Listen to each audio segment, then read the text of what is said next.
Oh, man.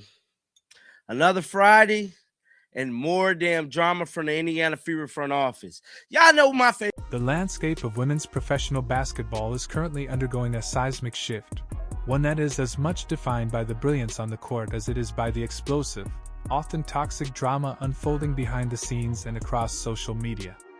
At the center of this hurricane is Caitlin Clark and the Indiana Fever, a franchise that has suddenly found itself under a microscope unlike anything the WNBA has ever experienced. The internet, as the saying goes, gives and takes away with equal speed, and right now, it is delivering a relentless wave of scrutiny toward the Fever's front office, specifically General Manager From tickets online, joints where I don't know what that is. Somebody said, "Where's our backup center?" Amber, find us a starting four who can't be Amber Cox. The tension has reached a boiling point following recent games, where the narrative isn't just about wins and losses, but about a perceived internal war between the organization's leadership and the massive, protective fanbase that follows Caitlin Clark. This isn't just sports drama. It's a cultural clash that is exposing deep rifts in how the league handles its newfound superstardom and the fans that come with it. One of the most striking developments recently occurred during a game in Phoenix, an event that highlighted just how much Caitlin Clark has changed the gravity in defense rating. So yesterday I made a question and I said, man, I wonder what is the Fever ranked among all WNBA teams when it comes to the defense. And you see here, they're ranked 15th. My goodness. The league. Indiana Fever fans didn't just show up. They essentially staged a takeover of an away arena, showing out in massive numbers and creating an atmosphere that felt more like a home game for the Fever than for the Mercury. This surge of support, however, came with a sharp edge. Alyssa Thomas, a veteran star, found herself being booed in Phoenix, a rare occurrence that speaks to the intensity of the new. We gotta hit a game together, John. I know you outside, John and John on report, bro. We're gonna call it the John and John show. We gonna pull up. Yeah, but definitely, if you guys have not checked out John Rook, he work at Outkick. He's my online buddy. He showed up to this Phoenix Mercury game, right? Rivalry dynamics. This backdrop of fan fervor set the stage for a controversial social media exchange involving Fever GM Amber Cox. Fans have pointed out a recurring pattern where Cox seems to become particularly loud and celebratory on social media only after wins where Caitlin Clark isn't the primary focus or when the team performs well without her being the sole narrative.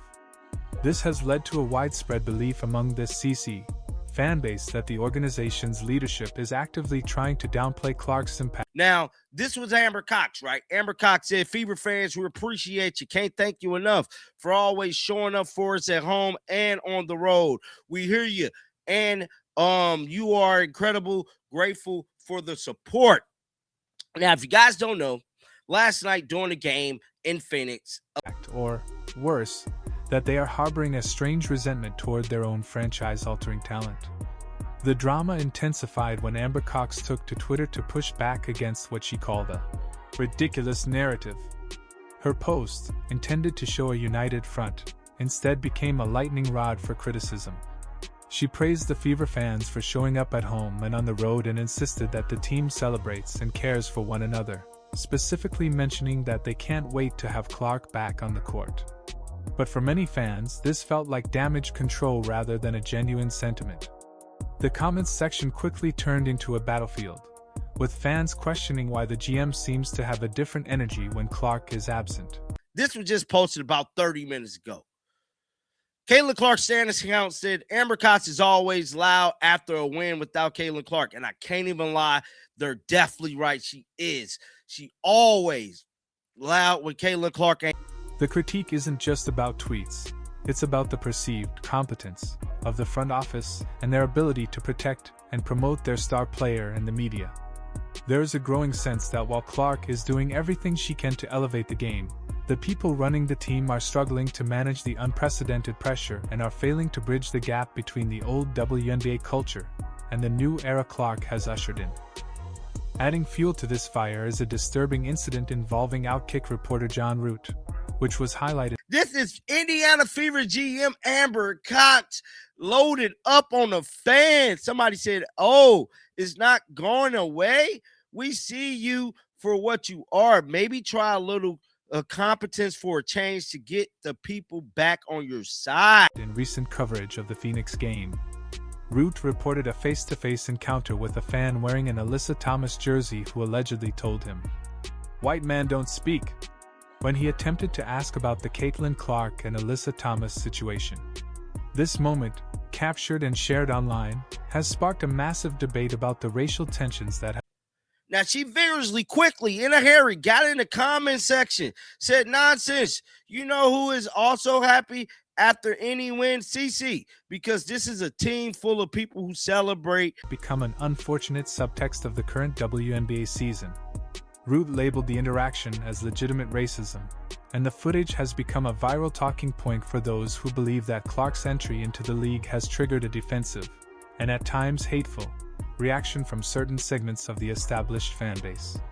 This incident is being used as a microcosm of the larger war happening within the sport, a conflict that pits the traditionalists against the newcomers, often along racial and cultural lines that the league seems ill-equipped to handle. The frustration from fans extends beyond social media interactions and into the actual management of the roster and the coaching staff. Critics are pointing to the team's defensive rating, which currently sits at a dismal 15th out of 15 teams in some metrics, and questioning why the front office hasn't made more aggressive moves to shore up the lineup.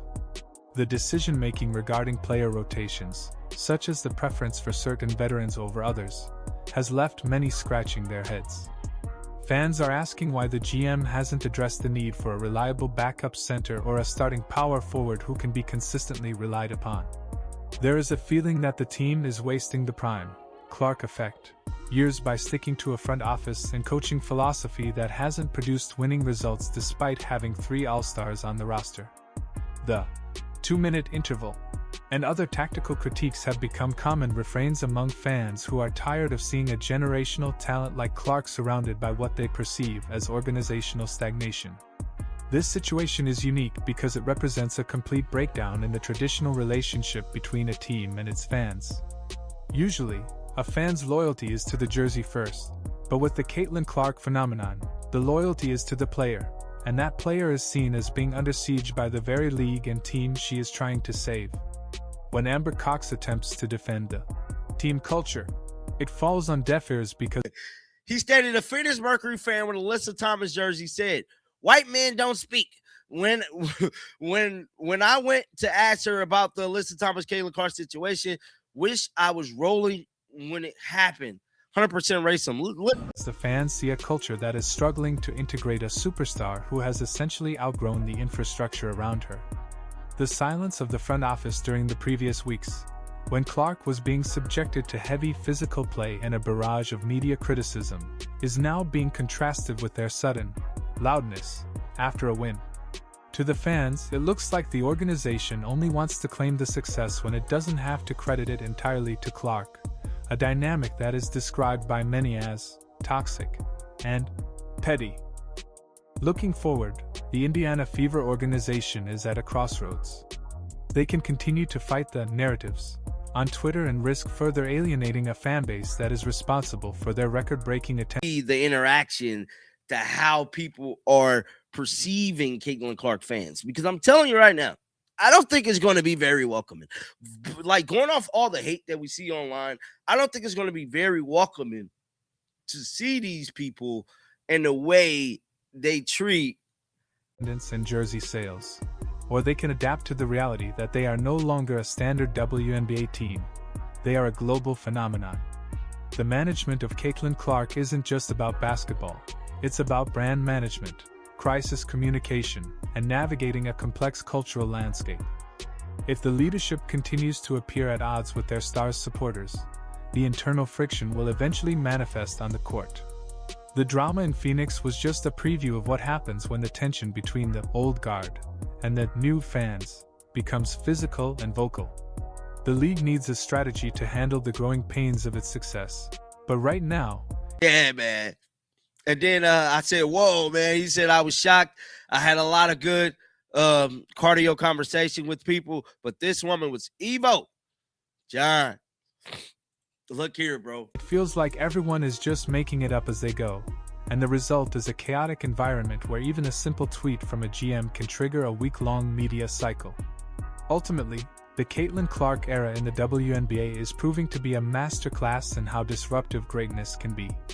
It forces organizations to look in the mirror and realize that the fans online shows you the level of interest she has in making sure Caitlin Clark stay upright. Upright for it's them respecting Caitlin Clark, for it's them doing everything they need to do to make sure Caitlin Clark is not only playing at a high level, being represented by an organization. The old ways of doing business, the quiet front offices, the small market mentality, and the insulation from mainstream scrutiny are over. The Indiana Fever are currently the most talked about team in the world of women's sports, but much of that conversation is focused on their internal dysfunction rather than their on-court potential. Whether it's Amber Cox battling fans online, or the disturbing reports of racial bias in the stands, the 2026 season and beyond will be defined by how these issues are resolved. The fans aren't going anywhere, and their loyalty to Clark is ironclad. If the Fever wants to truly capitalize on this moment, they need to stop fighting the fans and start building an organization that is as elite and as professional as the player they were lucky enough to draft. The standard has changed, and it's time for the leadership to catch up.